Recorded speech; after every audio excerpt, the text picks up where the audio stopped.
resminya ya saudara Tuhan. Contohnya gerakannya nggak ada saudara. Padahal lagu ini harus bergerak saudara. Mau bergerak saudara?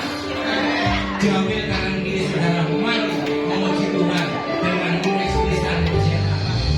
Mari kita mengejar dari nama Yesus.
Jiwaku merindukanmu, ya Allah yang hidup. Jiwaku harus kepadamu,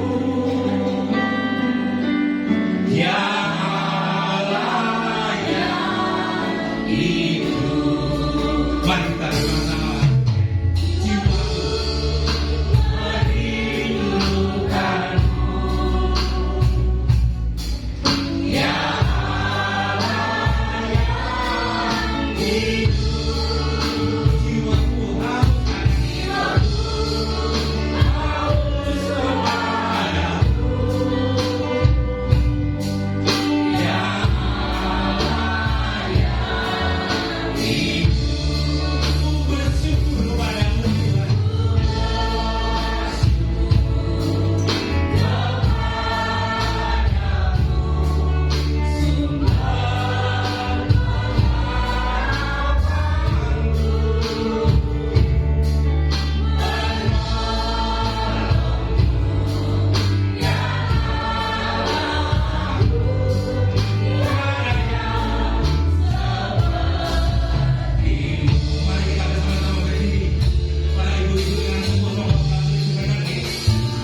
Itu bahasa Ibrani ya.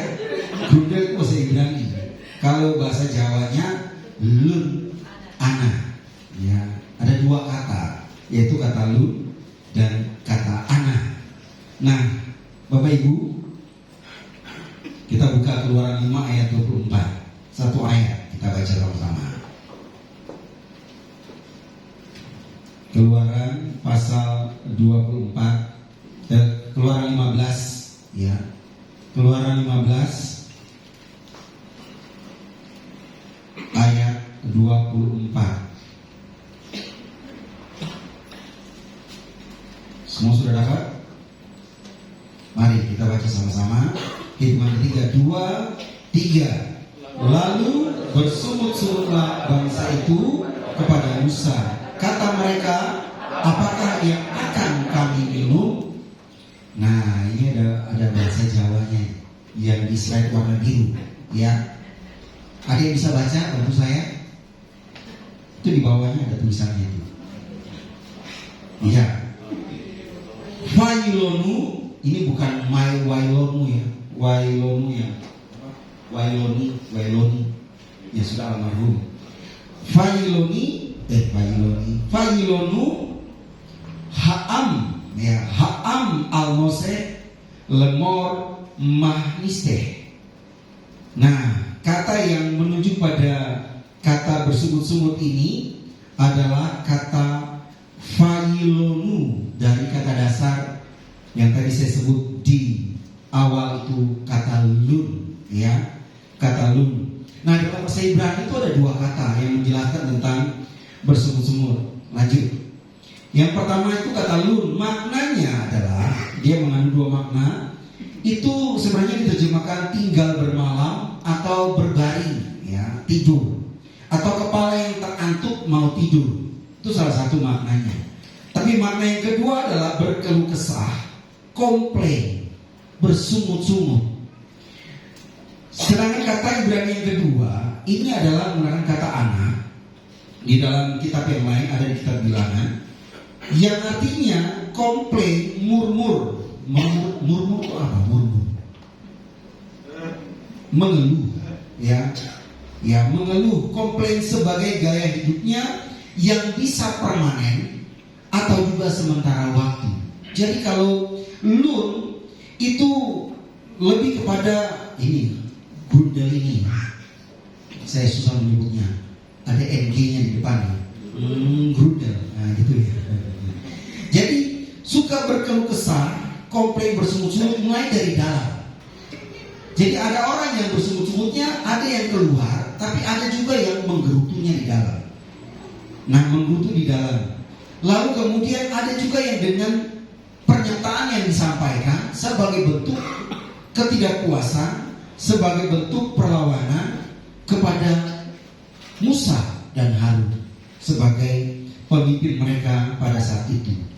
Dan kata anak ini juga menjelaskan bahwa ada orang-orang yang gaya hidupnya memang selalu bersungut-sungut. Ada yang sifatnya permanen, tapi ada yang sifatnya sementara. Jadi kalau sementara begini, orang ini jarang sekali dia bersungut. Tapi sesekali ada kisah tertentu membuat dia bersungut-sungut. Berarti itu sementara. Tapi ada orang yang dalam hidupnya gak pernah berhenti mengeluh.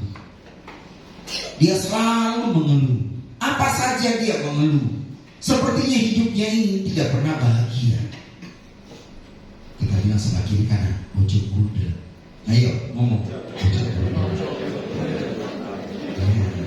Ojek Buddha.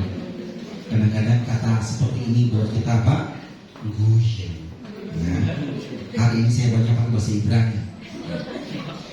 Nah, Bapak Ibu, hati-hati karena sikap ini ternyata di dalam teks Ibraninya ini menunjukkan sikap tidak hormat kepada Tuhan.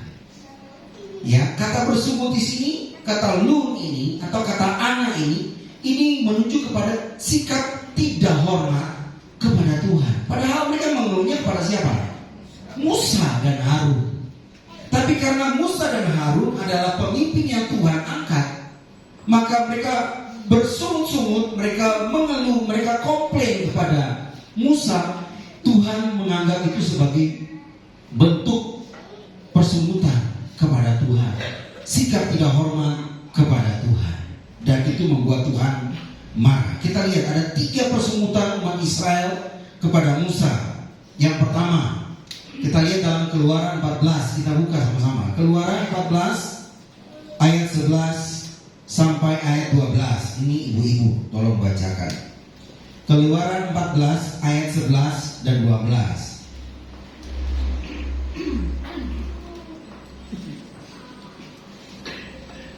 Sudah dapat? Hitungan ketiga, 2, 3.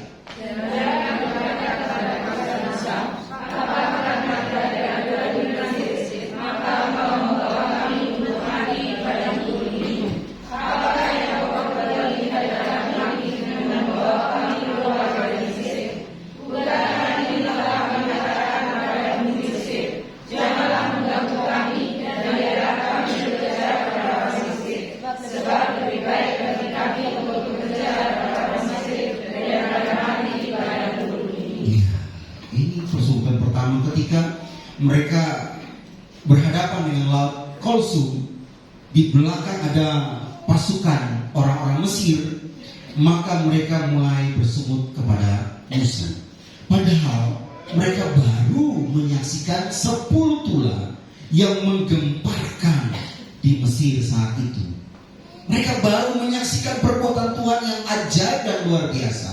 Tapi ketika mereka berada dalam ancaman yang membahayakan kehidupan mereka, nyawa mereka, mereka mulai bersungut kepada Musa.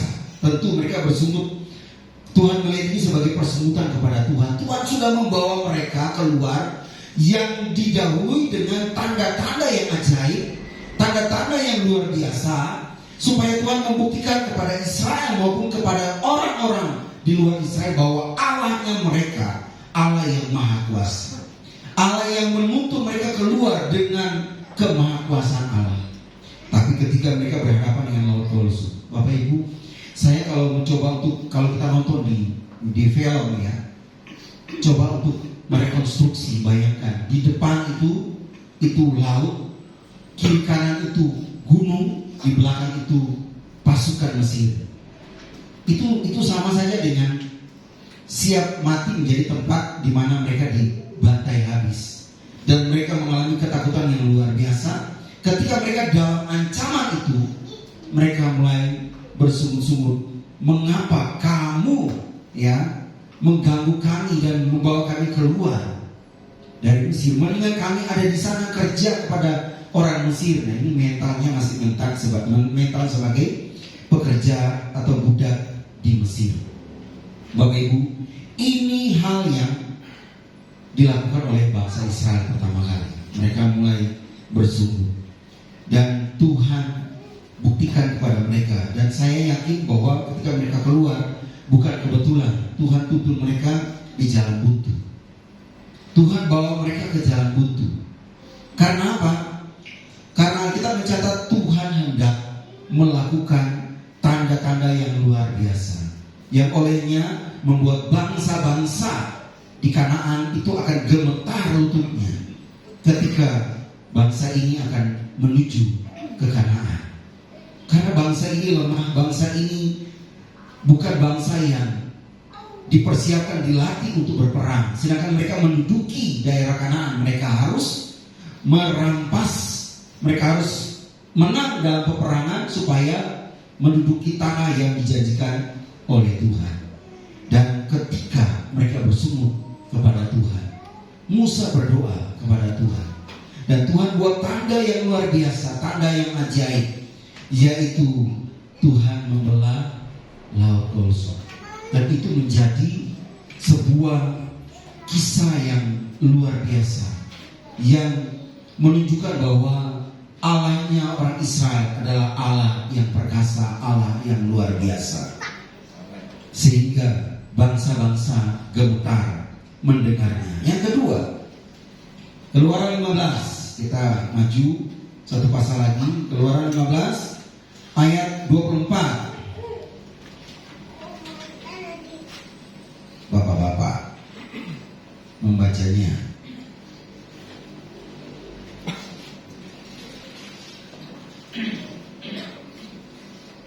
Tuhan ketiga, 2, 3. Lalu bersungut-sungutlah bangsa itu kepada Musa. Kata mereka, apakah yang akan kami minum? Mereka berjalan berhari-hari, 3 hari mereka tidak menemukan air.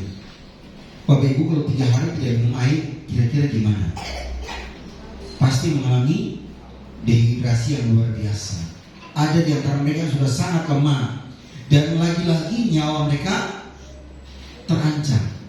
Ketika mereka dalam keadaan terancam seperti ini, mereka mulai bersungut-sungut kepada Tuhan.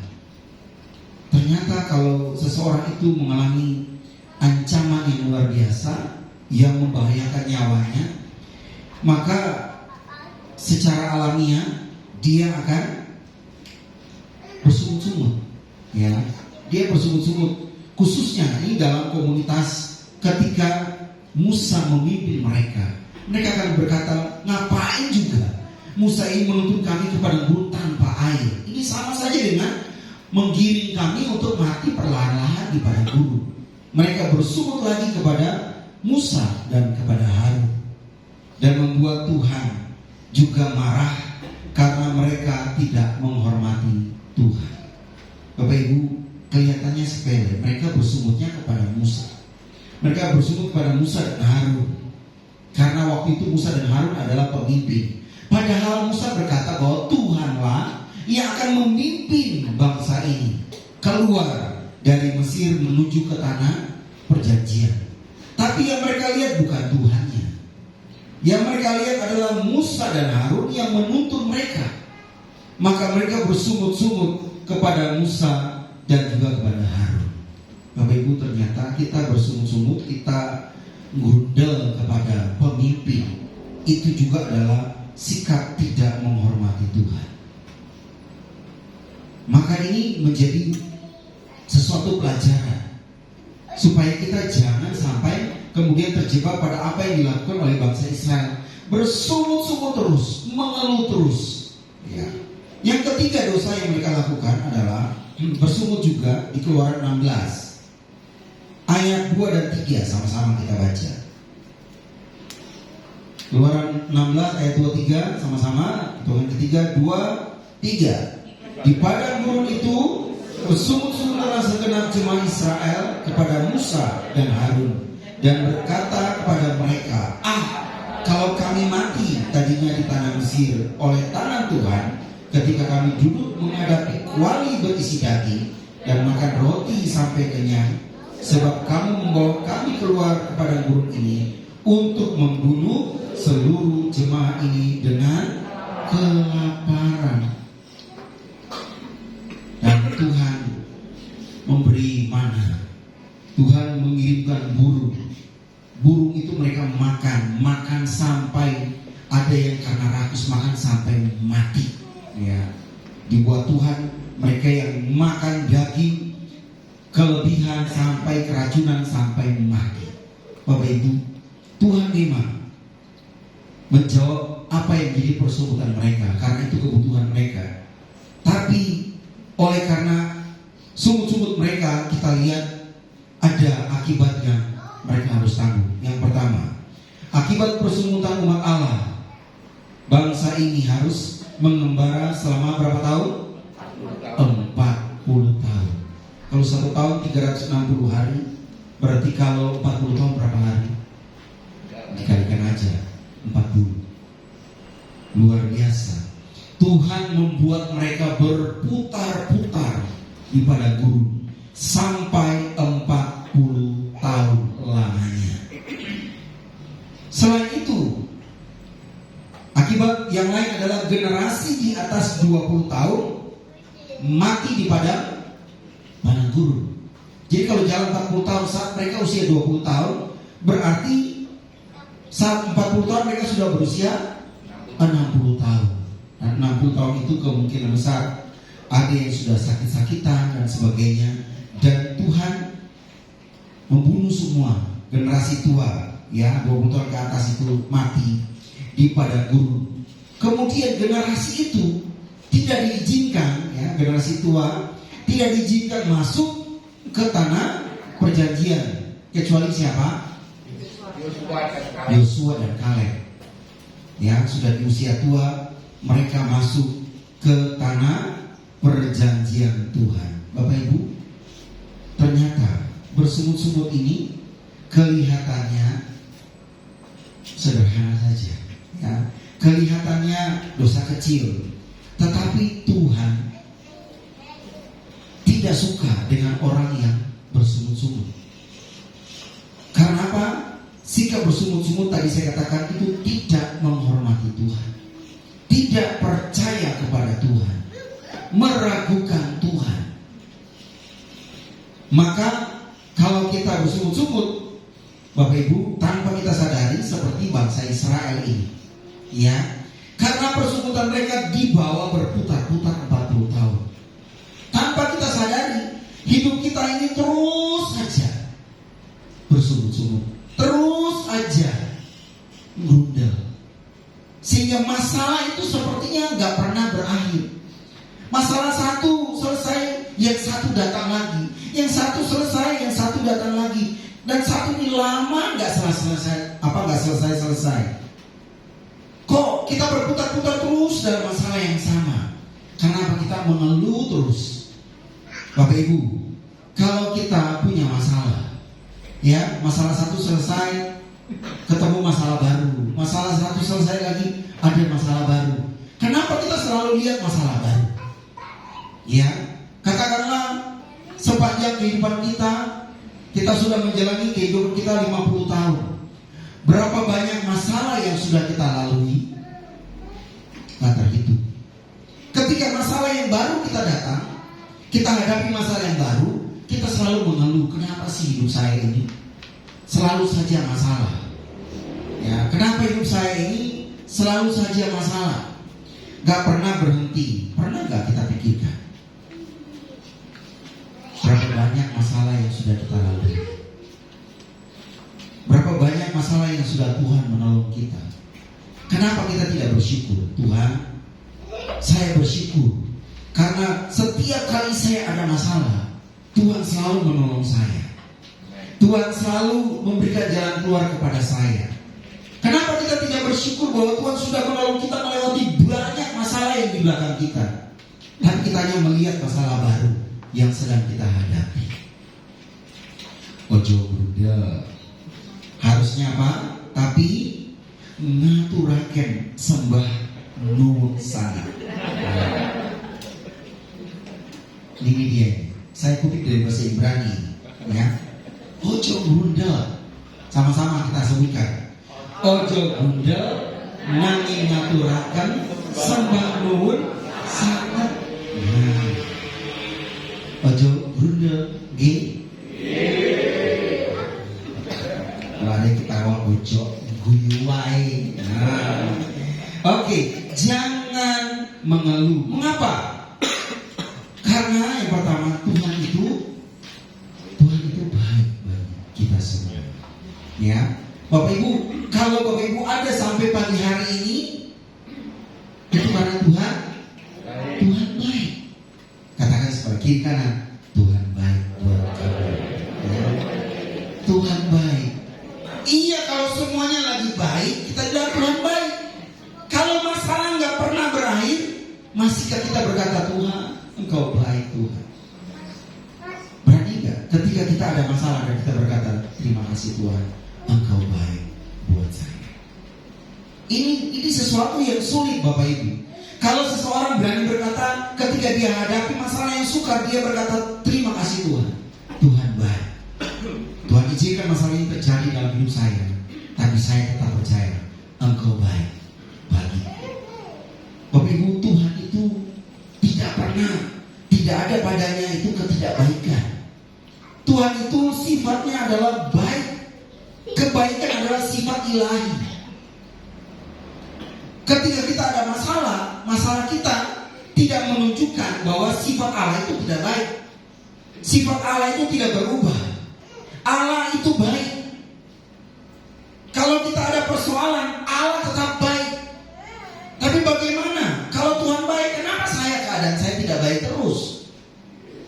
Kalau Tuhan itu baik, kenapa masalah demi masalah terus terjadi dalam hidup saya? Bapak Ibu, coba kita renungkan. Jangan-jangan kita seperti orang Israel. Hidup kita terus grundel, ngeluh terus, tidak pernah bersyukur kepada Tuhan. Ya, mulai kita belajar. Ketika ada masalah, kita mau berkata apa? Tuhan baik. Amin Bapak Ibu. Amin. Yang kedua, mengapa kita nggak boleh mengeluh? Karena Tuhan itu setia. Kok bisa Tuhan setia? Karena kesetiaannya juga merupakan sifat ilahi. Firman Tuhan katakan bahwa jika kamu tidak setia, Allah tetap setia, karena Ia tidak dapat mengingkari dirinya, sifatnya. Ia adalah setia. Kalau Tuhan setia, mengapa Tuhan tidak menolong saya? Mengapa sudah bertahun-tahun masalah saya tidak selesai? Masalah kita tidak selesai, itu tidak ada kaitannya dengan sifat Allah. Allah tetap setia.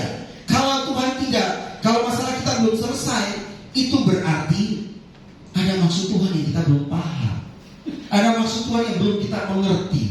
Bapak Ibu, ada orang yang berdoa sudah 5 tahun Tuhan tidak jawab, 10 tahun Tuhan tidak jawab, 15 tahun Tuhan tidak jawab, tapi 20 tahun Tuhan jawab. Kan ada kesaksian, Ibu lihat berapa tahun doa? 20 tahun Tuhan jawab. Kok lama? Mungkin itu waktu yang tepat. Waktu kita bukan waktu Tuhan. Cara kita bukan cara Tuhan. Sampai saya juga pernah berdoa dengan air mata. Berdoa supaya Tuhan jangan panggil mama saya sebelum saya menikah. Tapi faktanya Tuhan panggil mama saya sebelum saya menikah. Saya kecewa dengan Tuhan. Saya marah sama Tuhan. Tapi kemudian saya baru disadarkan. Ya, saya baru disadarkan bahwa apa yang Tuhan buat, Tuhan panggil mama saya, itu yang terbaik buat mama saya, bukan terbaik buat saya. Tuhan tahu, dan setelah saya mengerti, saya baru minta ampun sama Tuhan. Bapak Ibu, seringkali Tuhan menjawab tidak, karena Tuhan mau memberi yang lebih baik dari apa yang kita minta. Kalau Tuhan menjawab tidak, bukan berarti Tuhan tidak setia, Tuhan tidak baik. Tapi Tuhan tahu yang terbaik bagi kita. Jadi jangan sekali lagi mengeluh, ya, jangan mengeluh. Mengeluh ini kelihatan sederhana, Bapak Ibu. Menggerutu di dalam. Kadang-kadang tanpa disadari kita mengucapkannya. Terus kita mengeluh, jangan. Tapi kita mau berkata bahwa Tuhan, aku bersyukur karena Engkau baik bagiku. Engkau Tuhan yang setia. Kalau Tuhan tidak setia, Bapak Ibu, kita sudah tidak ada hari ini. Kita ada hari ini. Walaupun kita punya pergumulan, kita punya persoalan, tapi Tuhan setia. Dia tidak akan pernah meninggalkan kita. Dia tidak akan pernah mengingkari janjinya. Janjinya ya dan amin, Dia pasti menggenapi. Tapi waktunya dan caranya gak ada yang tahu. Yang Tuhan mau kita bersyukur. Kalau kita terus mengeluh, bisa jadi semakin lama Tuhan tidak menjawab doa kita, semakin lama masalah kita tidak selesai. Bahkan mungkin kita tidak akan pernah menikmati jawaban doa. Anak-anak kita yang menikmati jawaban doa kita. Ya, tanah perjanjian, semua mereka yang mengeluh tidak masuk tanah perjanjian. Anak-anak mereka, cucu-cucu mereka yang masuk ke tanah perjanjian. Jadi kita harus belajar untuk bersyukur, bukan mengeluh. Ya, yang ketiga, mengapa kita jangan mengeluh? Karena Tuhan tahu yang terbaik bagi kita. Tuhan tahu yang terbaik bagi Bapak Ibu. Kadang-kadang Bapak Ibu, kita ya sebagai orang tua, kadang-kadang kita merancangkan sesuatu yang baik bagi anak-anak kita. Tidak salah. Tapi Bapak Ibu jangan lupa, Bapak Ibu harus melibatkan Tuhan. Ya, supaya apa? Apa yang kita arahkan untuk anak-anak kita itu searah dengan maksud dan rencana Tuhan. Sehingga apa yang kita arahkan, bimbing anak-anak kita untuk masa depan mereka itu Tuhan menuntun sedemikian rupa dan mencapai apa yang menjadi rencana Tuhan. Tapi seringkali kita lupa bahwa kita ingin anak kita itu menjadi seperti apa yang kita mau, dan pada akhirnya tidak sesuai dengan apa yang menjadi harapan kita. Bapak Ibu, kita mulai belajar berdoa untuk menyerahkan anak-anak kita kepada Tuhan. Kita nggak tahu masa depan mereka itu seperti apa. Kita nggak bisa setting masa depan mereka. Biarkanlah Tuhan yang menuntun mereka sesuai dengan masa depan yang Tuhan rancangkan bagi mereka. Karena apa? Kalau Tuhan rancangkan, Tuhan yang tuntun mereka, nggak mungkin masa depan mereka itu suram. Pasti masa depan yang terbaik yang Tuhan siapkan. Tapi seringkali kita maksa kehendak kita. Kita ingin jadikan anak-anak kita seperti yang kita mau. Dan tidak sedikit anak-anak kita yang kemudian masa depannya hancur. Karena apa? Tidak sesuai dengan passion mereka, tidak sesuai dengan apa yang mereka inginkan. Karena apa? Itu karena orang tuanya. Teman saya ya dipaksakan menjadi seorang ahli teknik kimia, dan memang dia juara di sekolah, selalu juara 1, dan dia lulus sarjana teknik kimia. Tapi ketika orang tuanya sudah meninggal, dia jadi apa Bapak Ibu? Dia jadi pengusaha Jerman. Seorang teknik kimia, dia pintar dalam bidang kimia, sarjana kimia, tapi ujung-ujungnya dia pengusaha karena memang itu yang dia suka. Jadi seringkali kita pikir apa yang kita mau untuk anak-anak kita, padahal bukan itu yang Tuhan mau.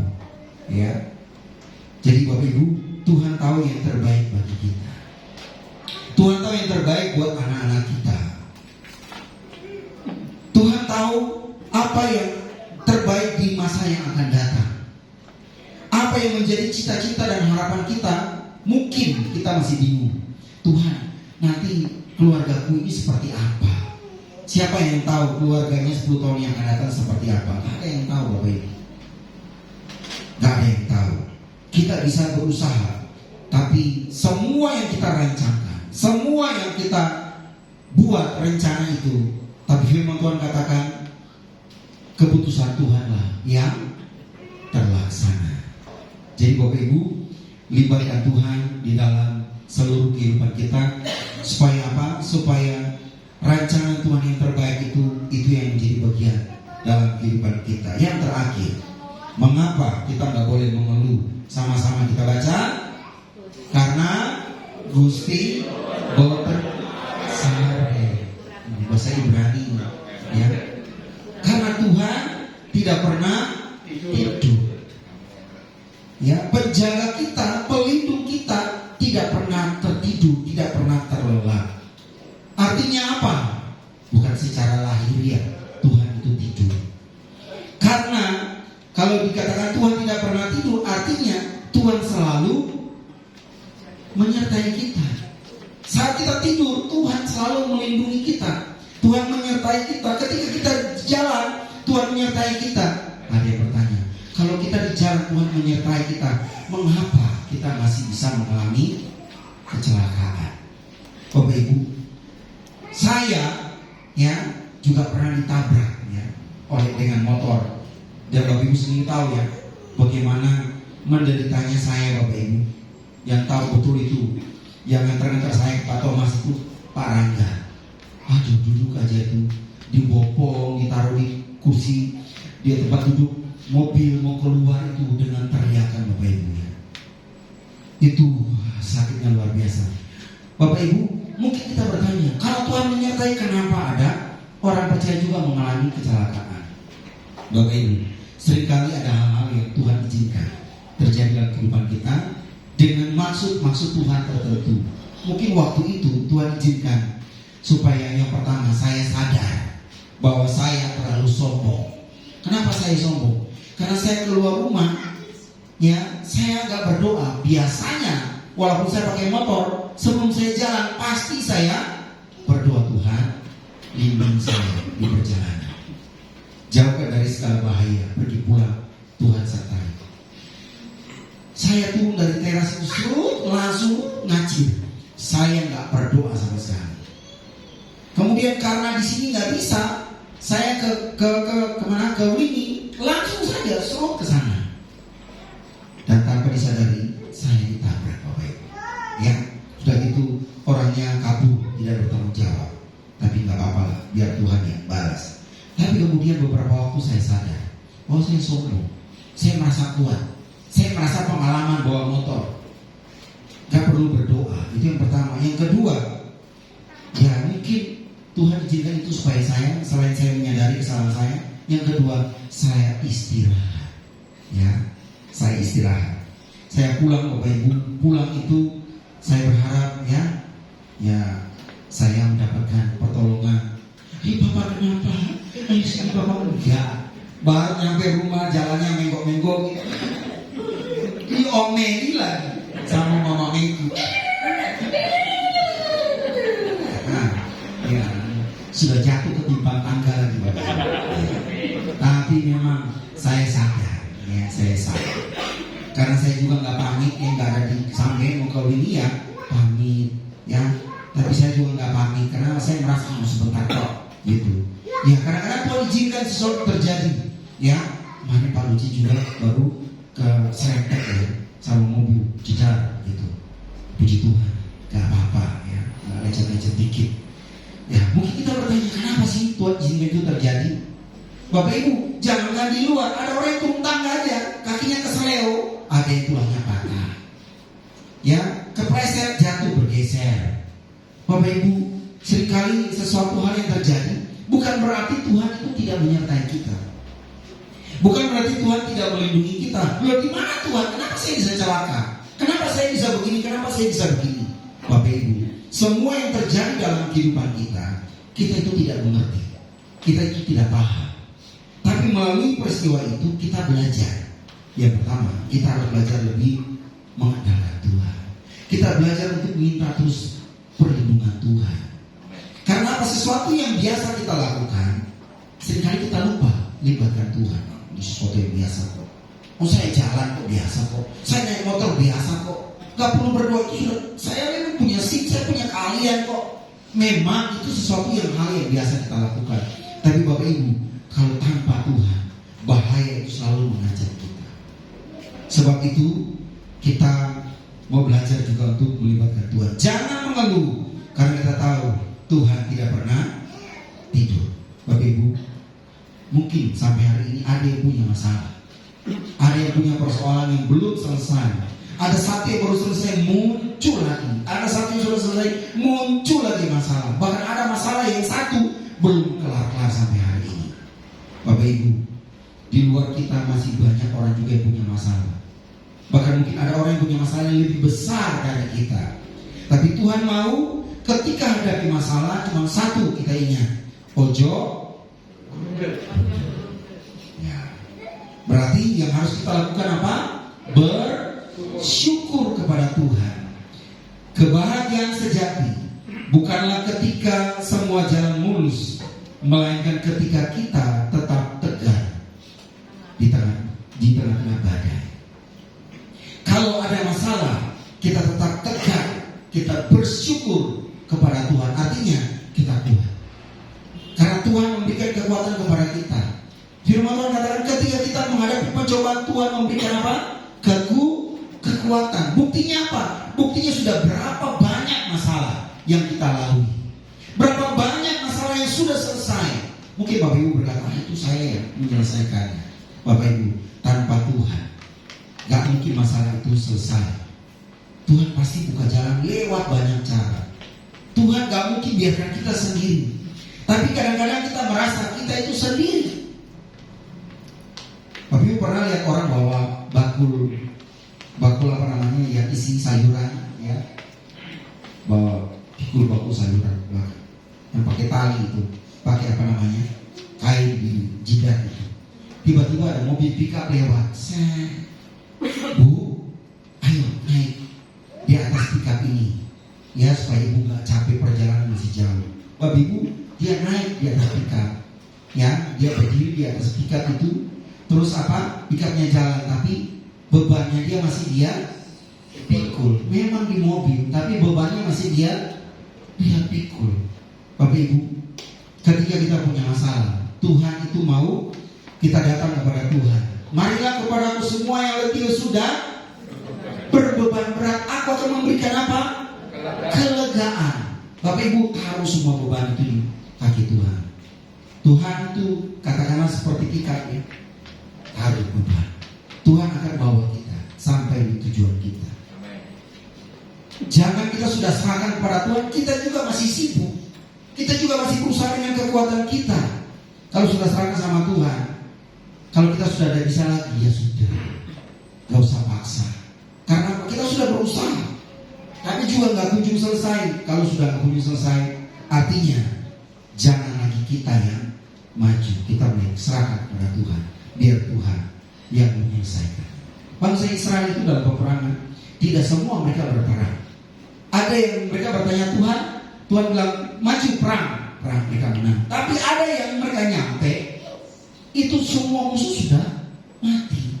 Ternyata Tuhan membuat mereka saling menusuk, menikam satu dengan yang lain dan mereka mati. Jadi bangsa Israel datang cuma menjarah semua harta benda mereka. Ada waktunya di mana kita diam dan Tuhan akan menyelesaikan masalahnya bagi kita. Karena apa? Karena Tuhan tahu itu di luar kemampuan kita. Yang masih bisa kita lakukan, Tuhan berikan kita kekuatan untuk apa? Menyelesaikannya. Seringkali mungkin Tuhan pakai suami, Tuhan pakai istri, Tuhan pakai saudara-saudara seiman untuk menolong kita. Tapi ada sampai pada titik tertentu semua pertolongan sia-sia. Kalau sudah sampai pada titik itu, berlutut dan serahkan kepada Tuhan. Tuhanlah yang akan menyelesaikan semua masalah itu bagi kita. Seberapa besar badai yang sedang kita hadapi, tetap tenang di tengah badai, karena kita punya Tuhan yang jauh lebih besar dari apapun juga. Masalah pasti ada, Bapak Ibu. Setiap tahun ada musim apa? Panas, ada musim hujan. Ketika Bapak Ibu menghadapi musim hujan, badai, banjir, bandang, apakah selama setahun kita akan menghadapi badai itu? Badai itu pasti berlalu. Masalah itu nggak ada yang abadi, Bapak Ibu. Satu masalah itu pasti selesai. Setiap masalah kita pasti ada masanya. Jadi jangan pernah Bapak Ibu berpikir bahwa sampai nanti saya meninggal masalah nggak akan selesai. Itu pikiran kita seperti itu. Kalau kita punya Tuhan, kita yakin bahwa masalah kita pasti akan selesai dengan pertolongan dari Tuhan. Jadi jalanilah hidup dengan tetap bersyukur. Sekali lagi katakan kepada kiri dan kanan, ojo grundel. Ya, ojo grundel, tapi bersyukur kepada Tuhan. Ya, amin Bapak Ibu. Tuhan Yesus memberkati kita semua. Tak semua dapat aku miliki di dalam hidupku, hatiku percaya rencanamu bagiku adalah yang terbaik.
Bapak Ibu Saudara sekalian, arahkanlah hatimu di hadapan Tuhan.